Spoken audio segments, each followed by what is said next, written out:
संग्राम जगताप, यापुढे रिक्षावाला व्हॅनवाला हा हिंदूच असला पाहिजे। नितेश राणे, हे हिंदू राष्ट्र आहे, इथं धर्मनिरपेक्षता नाही।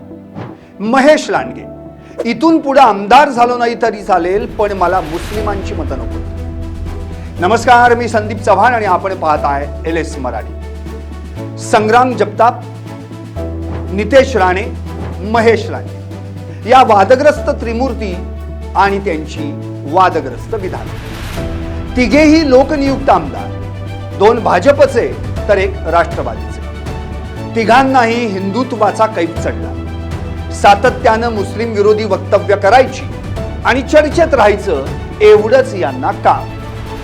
नको तसली विधानं करायची आणि दोन धर्मांमध्ये, दोन समाजांमध्ये तेढ निर्माण करायची, या पलीकडं या आमदारांनी केलंय तरी काय?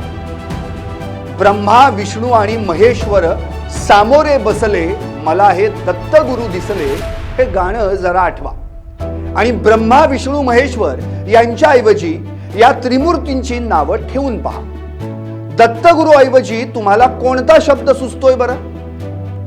संग्राम, नितेश, महेश भाषणाला उभे राहिले, मला हे धर्मगुरु दिसले। माझ्या मना लागो छंद गोपीचंद, या त्रिमूर्तीचे महागुरु अर्थात गोपीचंद पडळकर। खरं तर कोण कुणाच्या नादाला लागलंय हे कळायलाच मार्ग नाही, पण ढवळ्या शेजारी बांधला पवळ्या, वाण नाही पण गुण लागला, असं काहीच यांच्या बाबतीत झालं। विधिमंडळ सदस्य म्हणजेच आमदारकीची शपथ घेताना यांनी काय म्हटलं होतं हे ह्यांना तरी आठवतंय का?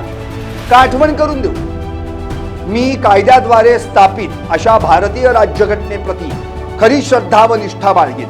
मी भारताचे सार्वभौमत्व आणि अखंडता समर्थपणे राखीन आणि मी ज्या पदाचा, जे कार्य मी आता ग्रहण करणार आहे, त्यातील माझी कर्तव्ये निष्ठेने पार पाडेन। ईश्वर साक्ष शपथ घेतो की कायद्याद्वारे स्थापित झाले आहे अशा भारतीय संविधानाबद्दल मी खरी श्रद्धा व निष्ठा बाळगीन, भारताची सार्वभौमता व एकात्मता उन्नत राखीन आणि आता जे कर्तव्य मी हाती घेत आहे ते निष्ठापूर्वक पार पाडेन। अहो, जे या शपथेला नाही जागले ते सर्वसामान्य नागरिकांच्या प्रती सर्व धर्म समभाव काय राखणार? बरं, ही शपथ यांनी एकदा नव्हे अनेकदा घेतली आहे। ही त्रिमूर्ती आपापल्या मतदारसंघात सलग तिसऱ्यांदा निवडून आली आहे। म्हणजे यांनी 2014 ते 2026 या 12 वर्षांच्या एका तपात फक्त धर्म धर्म आणि धर्म एवढाच जप केला। तिकडे भाजपचे आमदार गोपीचंद पडळकर यांच्याविषयी तर न बोललेलंच बरं। आमदार व्हायचंय म्हणून 2009 पासून 2019 पर्यंत विधानसभेच्या दरवाजाला ठोकर मारून मारून कंटाळलेल्या पडळकरांना अखेर भाजपनं 2019 मध्ये मागच्या दारानं का होईना पण आत घेतलं। मग काय, पडळकर साहेबांचा तोराच बदलला, बोलणं बदललं, वागणं बदललं आणि आता तर बोलूच नका। 2024 मध्ये जत विधानसभा मतदारसंघातून आमदार झाल्यापासून, म्हणजे गेली 2 वर्षांपासून काहीच्या बाई बोलून त्यांनी अक्षरशः नको नको केलंय।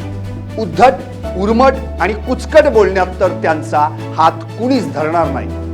बोलण्याच्या बाबतीत तर गोपीचंद पडळकर महागुरु। या चौघांचा अजेंडा आता एकच, हिंदू मुस्लिम करायचं आणि स्वतःची राजकीय पोळी भाजायची। उद्या डोकी फुटलीच तर सर्वसामान्यांची फुटली, आपलं काय जातंय? जाता जाता या त्रिमूर्तींना एक सांगावंसं वाटतंय, तुम्ही तिघे कितीही घसा फाडून ओरडलात, हिंदू मुस्लिम करत बसलात तरी तुमच्या बोलण्याला महत्व देतंय कोण? तुमचे देवभाऊच म्हणतात भाजपमध्ये मी बोलेन ती पक्षाची भूमिका, बाकीच्यांचं बोलणं म्हणजे पर्सनल। असो, हा सर्व धर्म समभाव जपणारा धर्मनिरपेक्ष भारत देश आहे हे लक्षात असू द्या।